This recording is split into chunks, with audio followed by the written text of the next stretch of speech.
যে উইকেটে এবং ইন্ডিয়ার বোলিং লাইন আপের এগেনস্টে টি-20 ক্রিকেটে একেবারেই নতুন সাইফ হাসান 69 রান করতে পারলো, 3টা 4 5টা ছক্কা মারতে পারলো, 135.29 স্ট্রাইক রেটে ব্যাট করতে পারলো, সেই উইকেটে বাংলাদেশের অন্য কোনো ব্যাটার আর দাঁড়াতেই পারলো না। শুধুমাত্র পারভেজ হোসেন ইমন ডাবল ডিজিটে পৌঁছতে পেরেছেন, আর সবাই ফেল করেছেন, আর কেউ ডাবল ডিজিটে পৌঁছতে পারেনি, যার কারণে বাংলাদেশ 127 রানে অল আউট হয়ে গেল, গুটিয়ে গেল এবং ম্যাচটা বাংলাদেশ হেরেছে 41 রানে। এবং ভুলে ভরা ক্রিকেট এই দিন বাংলাদেশ খেলেছে ইন্ডিয়ার বিপক্ষে। ভুলে ভরা ক্রিকেট সেটা নিয়ে যদি আমরা আলোচনা করি, প্রথমত হচ্ছে একাদশ। তাসকিন আহমেদ কেন এই ম্যাচে একাদশে নেই?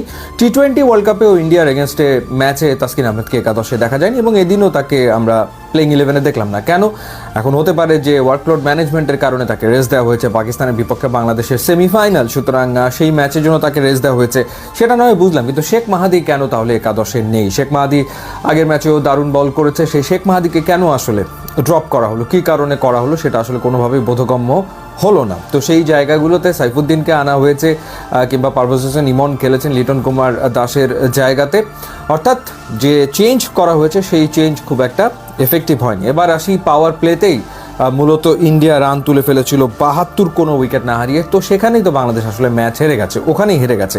এবং ইন্টারেস্টিং ব্যাপার হচ্ছে পাওয়ার প্লেতে তানজিম সাকিব এত ভালো দুটো ওভার করেছিলেন, অর্থাৎ এই যে 6 ওভার, এই 6 ওভারের ভিতরে তানজিম সাকিব যে 2 ওভার করেছে সেই 2 ওভারে রান এসছে মাত্র 10, অর্থাৎ বাকি 4 ওভারে 62 রান দিয়েছে বোলাররা, বাকি যে 4টা ওভার 15-এর উপরে প্রত্যেকে রান দিয়েছে। সাইফুদ্দিন পাওয়ার প্লের ওভারে দিয়েছে 17 রান, মুস্তাফিজ পাওয়ার প্লের ওভারেতে দিয়েছে 17 রান।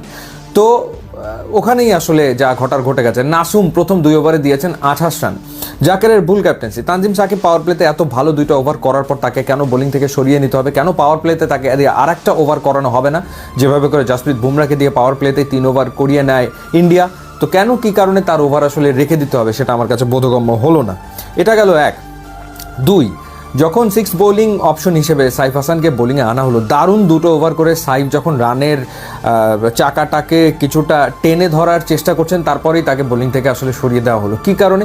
ড্রিঙ্কস ব্রেকের পরে 10 ওভারের পরে গিয়ে তাকেও বোলিং থেকে সরিয়ে দেওয়া, সেটাও আমার কাছে মনে হয় যে সঠিক সিদ্ধান্ত ছিল না। তখন আবার সাইফুদ্দিনকে আনা হয়েছে দ্বিতীয় ওভার বল করার জন্য, এবং তখন সাইফুদ্দিন ওভার বল করতে এসে 16 রান দিয়েছে। তো এই যে ভুলগুলো করেছে জাকের আলী অনিক, সে রেগুলার ক্যাপ্টেন না, সুতরাং সে ভুল আসলে করতেই পারে।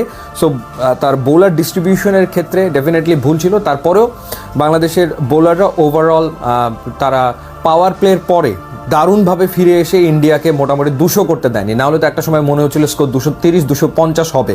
এবং এইখানে মুস্তাফিজ তিনি ভালো বল করেছেন। এরপরে তানজিম সাকিবের কথা তো বললাম, শেষ ওভারটা বাদ দিলে প্রথম 3 ওভারে মাত্র 15 রান তিনি আসলে